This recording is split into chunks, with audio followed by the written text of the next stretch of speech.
I'm William Cooper, and you're listening to The Hour of the Time, brought to you by Swiss America Trading. Welcome, Will, once again to The Hour of the Time. Thanks, Bill. It's a pleasure to be here.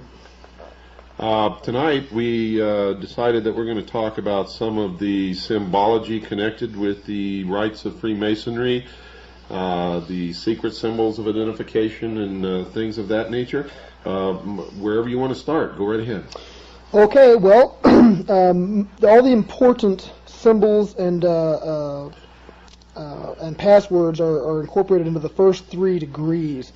The handshake, I think, is the most widely used Masonic symbol. It consists of an ordinary handshake, except the thumb of the person who is a Mason goes onto the third knuckle of the right hand of the person he's shaking hands with. If you've ever shaken hands with somebody and they seem to have a funny grip, or possibly even, I always thought it seemed kind of feminine to me because the hand just wasn't strongly wrapped around your hand when you're shaking hands with somebody, you can have a pretty good idea that they're trying to feel you out and see whether you're a Mason like they are. The first 2 degrees, that was the hand grip of the 3rd degree. The first 2 degrees are the same, except first degree the thumb goes on the first knuckle, and the 2nd degree the thumb goes on the 2nd knuckle. But those are very, very rarely used. And in the Master Mason, or the 3rd degree, the thumb is on the 3rd knuckle. That's correct? Yes, sir. And how would you reply to that if you were, in fact, a Freemason? You do the exact same. It becomes a combined grip, and your thumb is on his 3rd knuckle, and his thumb will be on your 3rd knuckle, and you can't miss it if somebody tries to slip you this handshake. So it's not really a true handshake in the sense of the word that most people have learned to shake hands.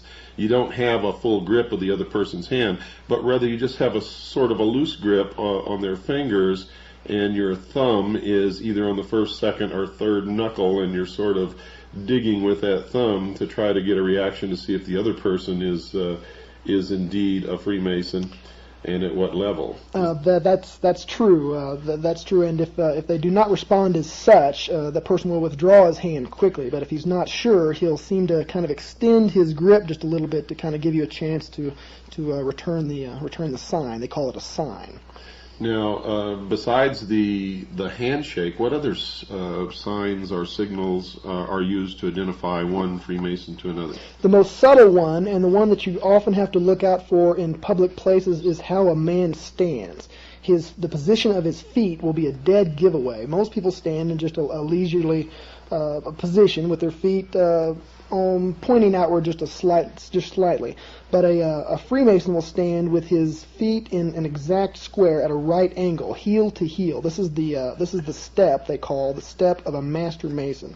The step of an entered apprentice, a 1st degree Mason, is where the feet form a sort of T with the heel going to the cup of the other foot, and the 2nd degree is an inverse of the 3rd degree with another square being formed.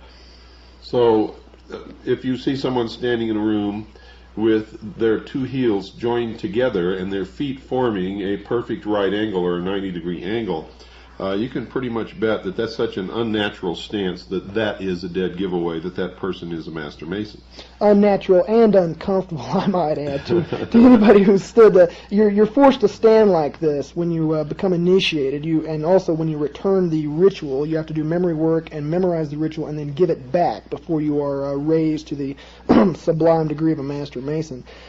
yeah, it's a dead giveaway because nobody stands like that naturally. It's just not a comfortable position to stand. And why would someone stand like that? Would they do that in a room full of strangers to let other Freemasons who might be in the room know that it's okay to come and have some kind of a fellowship with them because they're a Freemason? I myself have stood just like that for that very purpose. Because it's just noticeable. It's a way of broadcasting who you are and talking to the rest of the world without the rest of the world being able to interpret what exactly you are saying. In other words, if you're not a Mason, you might look over and say, boy, that guy's kind of a nut. Look at the way he's standing. Whereas a Freemason would say, that's a brother of the craft. I'm going to go and to meet this fellow. Absolutely, that's generally the way it works. Most people just aren't aware of all these signs and symbols incorporated into the craft. But a Mason lives and breathes these things. Every time he goes to lodge, he takes on this position. He does the hand signals. He usually gives the handshake to his fellow brothers just to keep in practice. These things are so much a part of Masonry and of Masons that they spot them wherever they go. Okay, so we know the handshake, we know the heel-to-heel in the right angle. We talked in the last broadcast about I raise my hand to the square, or I raise my arm to the square. And what are some of the others? Well, the others are the hand signals, and these are also used in every single lodge meeting. And these are, to Masons, these are what are most easily and most commonly used to communicate between Masons their identity. Of the first degree, the hand signal is you take your left hand, palm upward, and put it near your waist, and then your right hand palm downward, just above your left hand, forming a bit of a cube, and you hold your hands like such, and that's the symbol, the hand signal of the first degree. Now the penal sign, as they call it, is taking the right hand and drawing it in a slashing motion across the neck, and this refers to the penalty of the first degree, which is having your throat slit from ear to ear. Now, if this were truly a benevolent fraternal organization, why in the world would they have an oath and a penal sign to tell other members that they could have their throats slit? And there are many others, depending upon what degree and what oath we're talking about. Why would they do that if they were really and truly a benevolent fraternal organization, bearing in mind that grown men take their oaths very seriously if they understand the oaths and they're not being defrauded or lied to when they take the oath, and fully intend to carry out whatever oaths that they take. This is not a joke. They're not children. This is not play on the playground. The question answers itself. You're absolutely right. This is not a joke. In fact, it's deadly serious. These are the heart secrets of the majority of the craft. Even though they're not illuminated brethren, even though they don't really know what's going on around them or what they're doing, they have sworn to keep these secrets above all else, because this, if a non-Mason or a member of the profane knows these secrets, he can just walk right into a lodge and sit down and be exposed to everything within. I hope you're listening, folks. Now, just for the benefit of our listeners or someone who may have just tuned in, or any of your fellow brother Masons out here who may be listening. Now, you took the oath, but you're revealing the secrets. Why are you revealing the secrets if you took the oath? Because I took the oath under a fraudulent contract as such. I was told that it was a benevolent organization, that it dealt with charity, that it was arranged around God. All three of those things are bold-faced lies, and I can prove their falsehood. In fact, anybody can prove their falsehood with just a moment's bit of research. There are many more reliable sources than I for information that you can go to find out the true nature of this craft, and many religions in the world, including the Baptists and the Mormons, have condemned Freemasonry as being exactly what it purports not to be. It's not benevolent, it's not charity organized, and it's not centered around God. Well, it's funny that you mentioned that the Mormons have condemned Freemasonry when they carry out the exact same rituals that are carried out in Masonic Lodge in their temple ceremonies, and most Mormons are indeed, as was Joseph Smith, members of the Masonic Lodge. Our research shows that the public statements of the Mormon Church are often, and I mean often, contradictory to their true beliefs and what they really practice in their daily lives within the temple. They are, in fact, a secret society, a secret organization that practices the same rites as the Masonic Lodge within their temple, and have the same goal, and that is that the practitioners of the religion of the Mormon Church will in fact become God. And that is, of course, what the other secret societies, and we're talking right now the Freemasons, they're really all the same organization. They're working toward becoming God. It is. It's a quest after godhood, and all I can say about the Mormons, and there are many, many similarities to Masons, is that a pagan is a pagan is a pagan. It's nature worship. They believe in the laws of the universe as being what they have to answer to, and if you know these laws, you can manipulate the populace. It's elitism at its very best.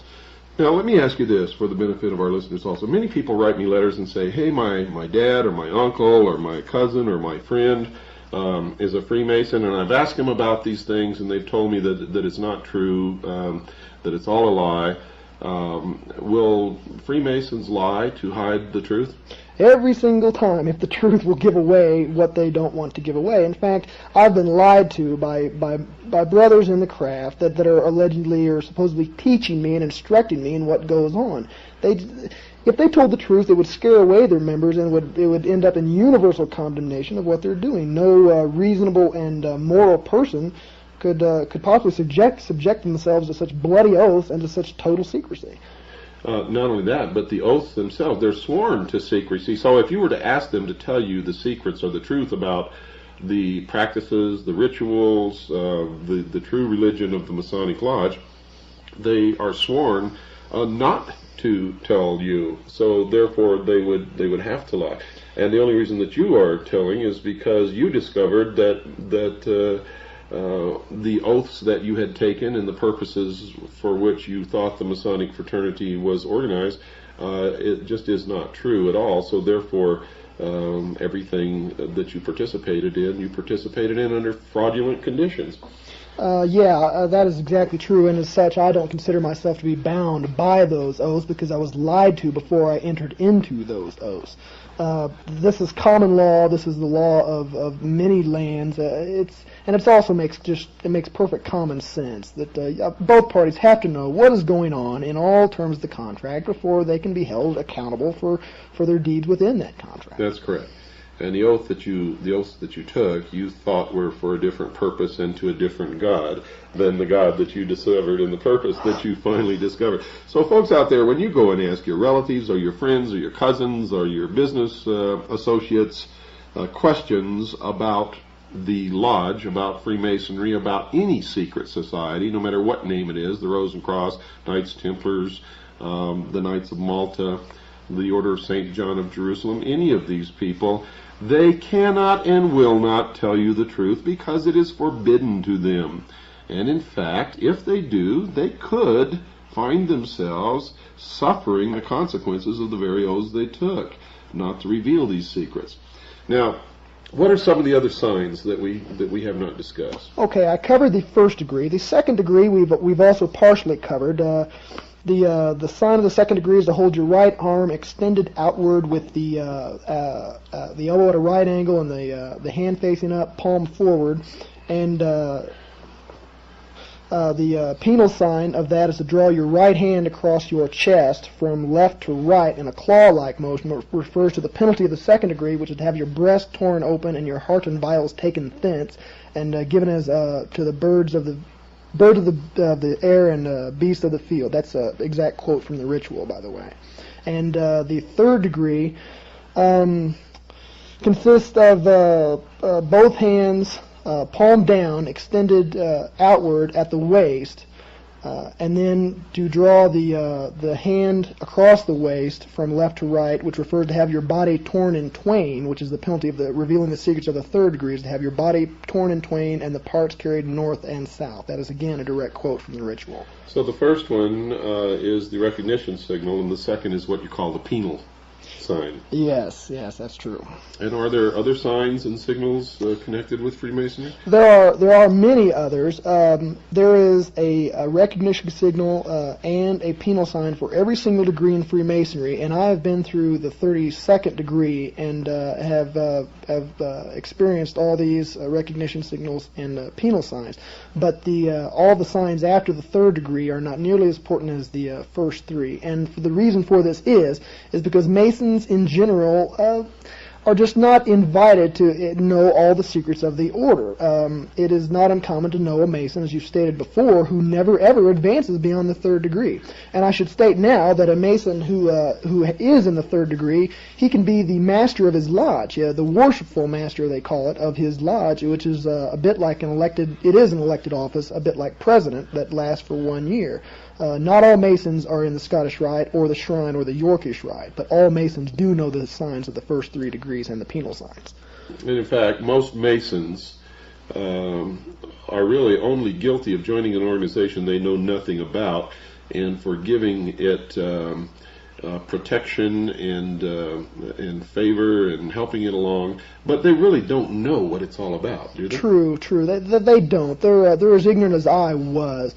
And if they're out there listening, I'd like to say that you can follow the exact same path I have followed. Now that you know the truth about the craft, whether you believe me or not, you should go out and verify for yourself. And once you do verify for yourself, you are no longer bound by those oaths either. They are fraudulent, and they're ridiculous and unreasonable and brutal in many ways. Not only that, but once you do know about it, you are no longer innocent, but you are, if you don't do something about it, or leave the lodge, or do as this young gentleman is doing, help us to relieve ourselves from the yoke of these secret societies who are planning on stripping us of our freedoms and our rights.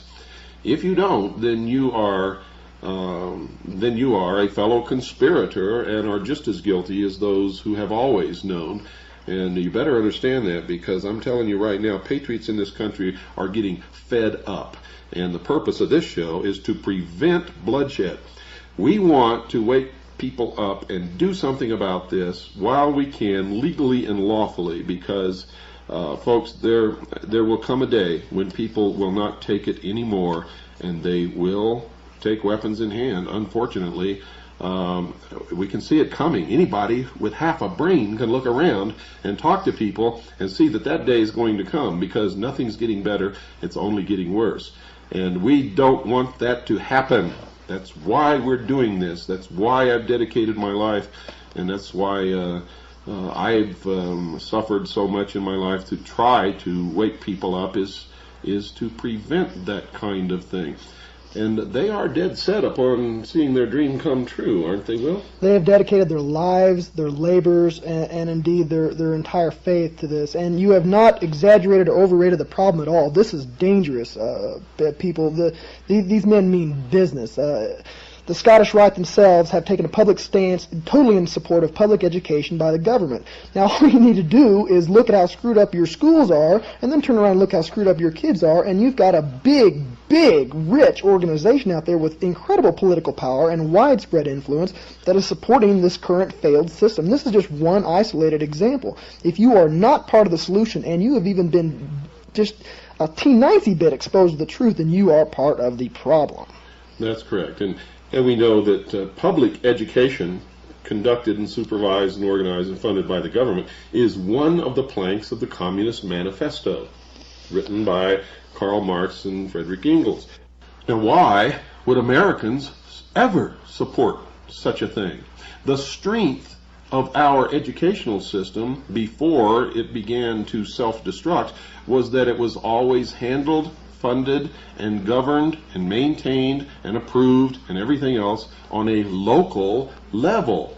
In other words, the school system in my town might be different from the school system in someone else's town 100 miles away, but it would be controlled, governed, decided, textbooks would be chosen, everything on a local level. Our schools did not begin to self-destruct until the state got into the school system, and then the federal government began to poke into it.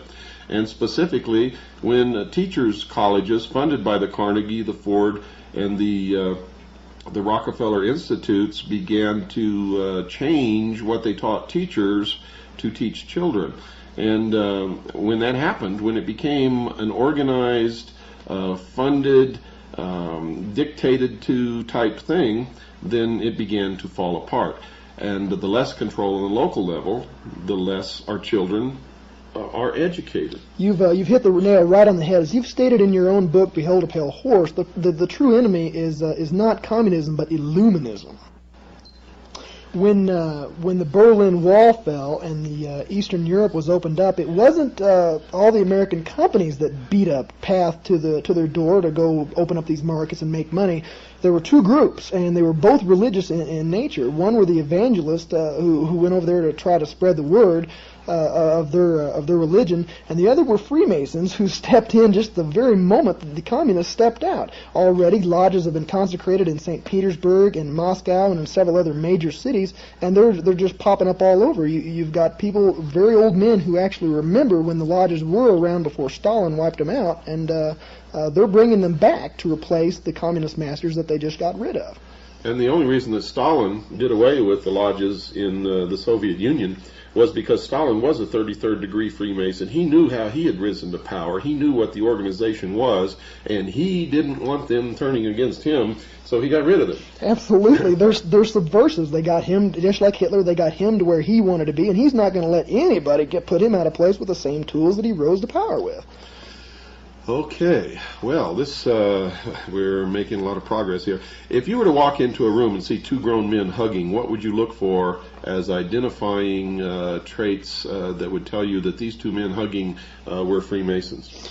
There is a certain patterned ritual that goes that has something to do with that. It deals with the interchange of one of the most secret passwords of Freemasonry, and you must stand foot to foot with another Mason, knee to knee, hand to back, and mouth to ear, and then whisper the secret word in a very low voice. I'm not going to do any of those things. I'm just going to tell you the word is Mahabam, and I don't even know what it means, but I do know where it comes from, and it comes from the ancient Hindu religion, which is the original pagan religion, and many of the other secret words in Freemasonry are of an exact same source. And they call this the 5 points of fellowship, do they not? They do. You've done your homework, Bill. Well, I know more about Freemasonry and the secret societies than most members of Freemasonry and the secret societies ever will.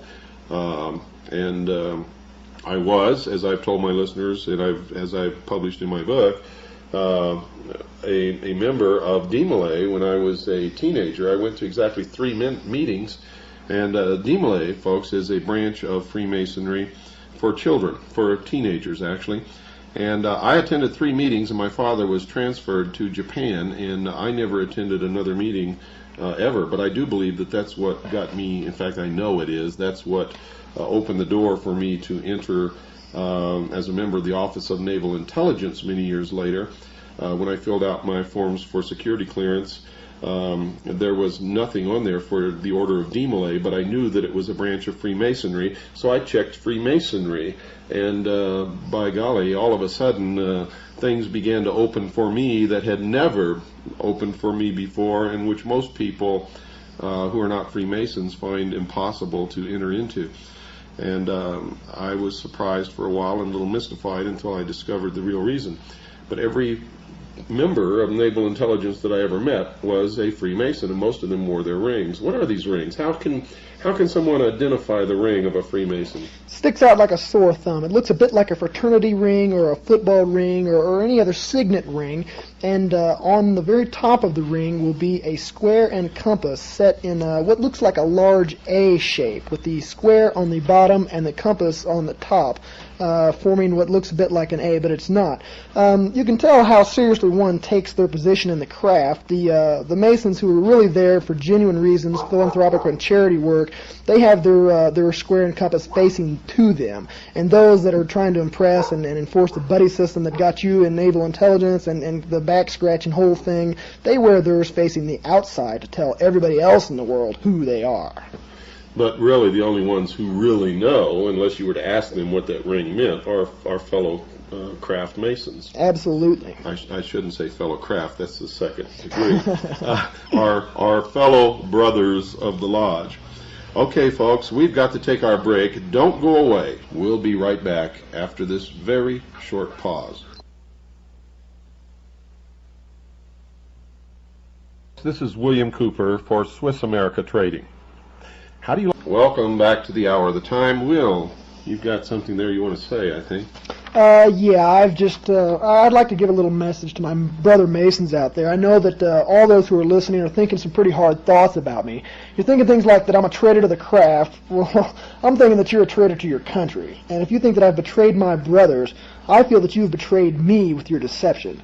If you believe that I've broken my oaths, and even if those oaths are valid, something that I do not believe, I think they're null and void, well, then I just have to say this, so what? We all got to go. Now, my brothers can go quietly into slavery, living a lie and burying their heads in the sand, or you can go like a man, squarely facing the truth and fighting for freedom. I honestly believe this, and I honestly believe that the whole nature of the craft is sinister.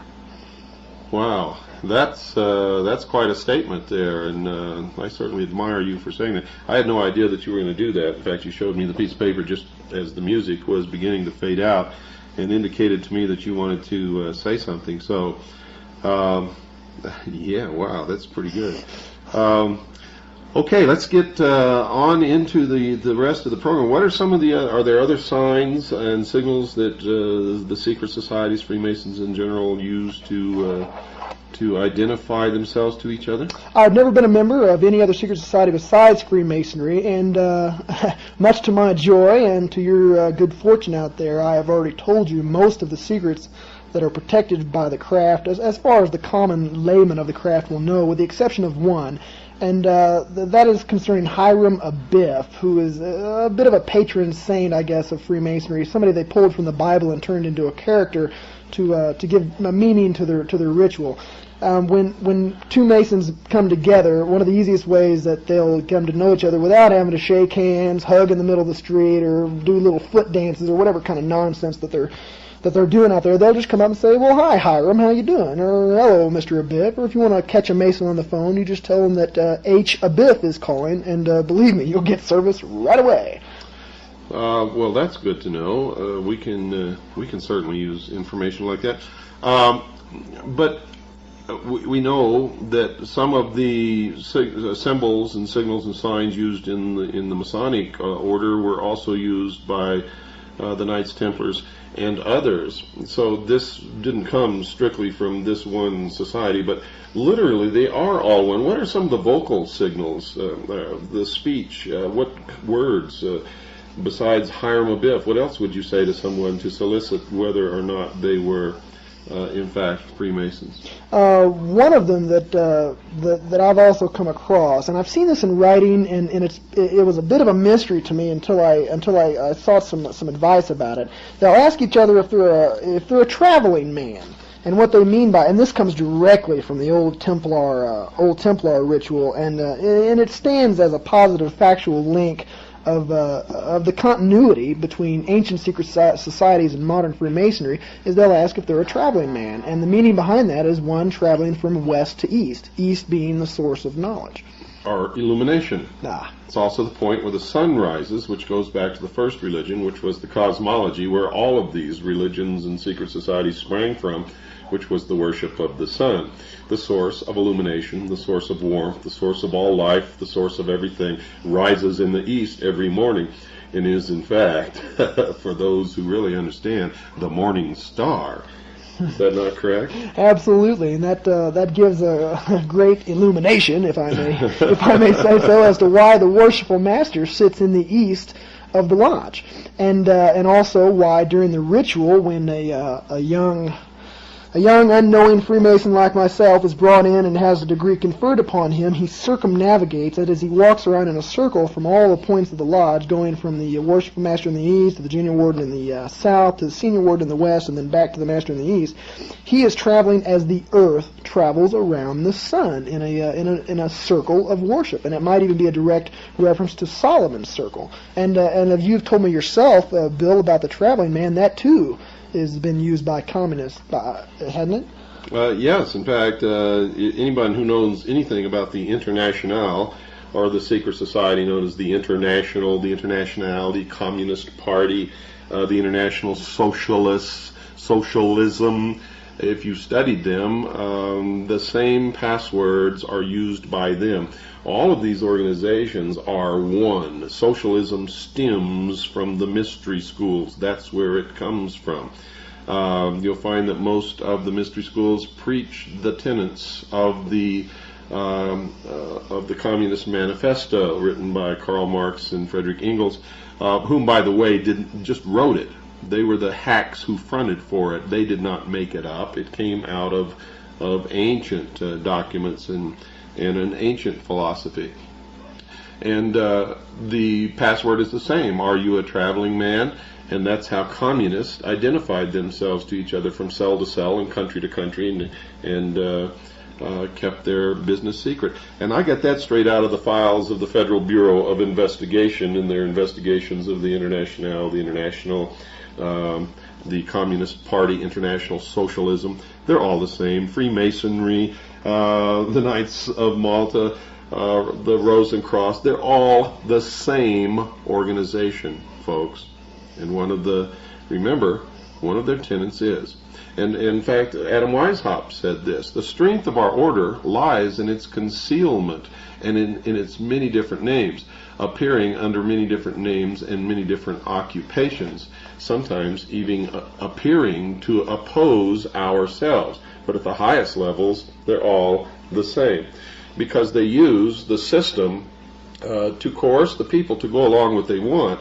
If they want to change something in a certain direction, they'll look at the population, the society, the problems that exist, and they will intentionally foment a problem in order to get the people to cry for an answer to that problem, which will be the direction that they want to take that society into.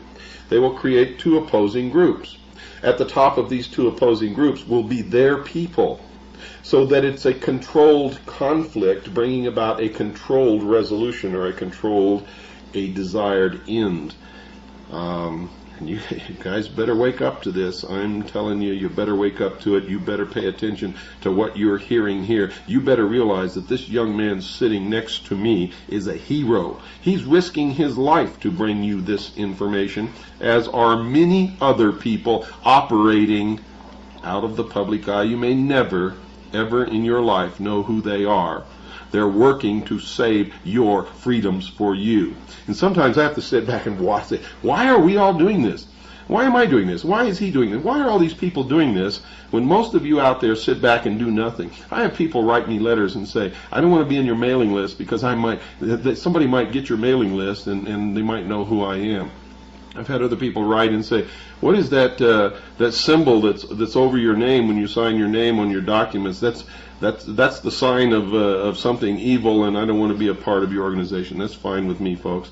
To tell you what that is, for those of you who are interested, that's a CHOP. It was given to me as a gift by the head of the accounting department of the last college where I was the executive director.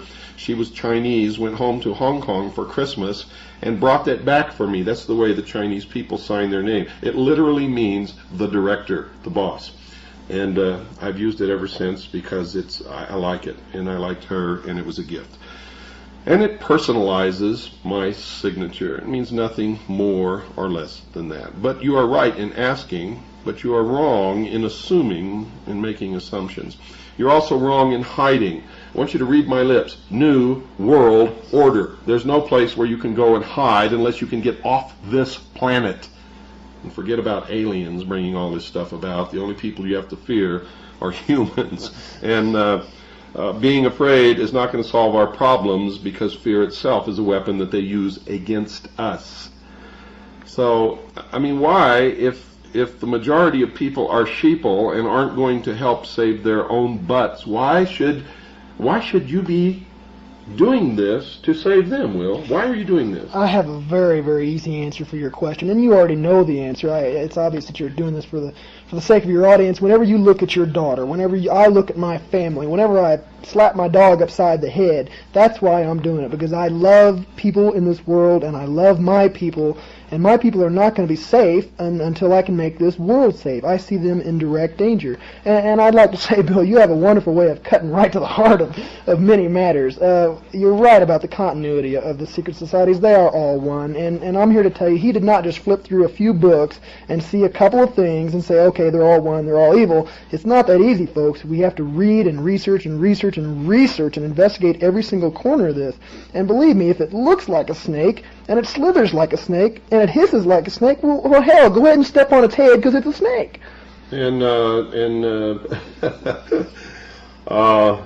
it is a snake. If we go right to the philosophy of all of these secret societies is that man was held prisoner in the Garden of Eden by an unjust, vindictive God. That he was denied his own chance to become a god. And that Lucifer, through his agent Satan, set man free with the gift of intellect, the gift of knowledge.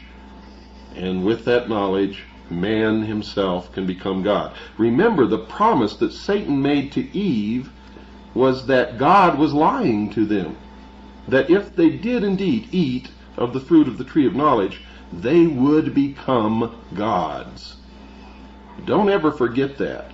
Those who say they are God, those who say they're going to become God, the members of the secret societies, the Mormon Church, others who profess this belief, are practicing the Luciferian philosophy. They have deserted the real true God, and they are following the fallen angel of light, Lucifer, Satan, who is not a God at all.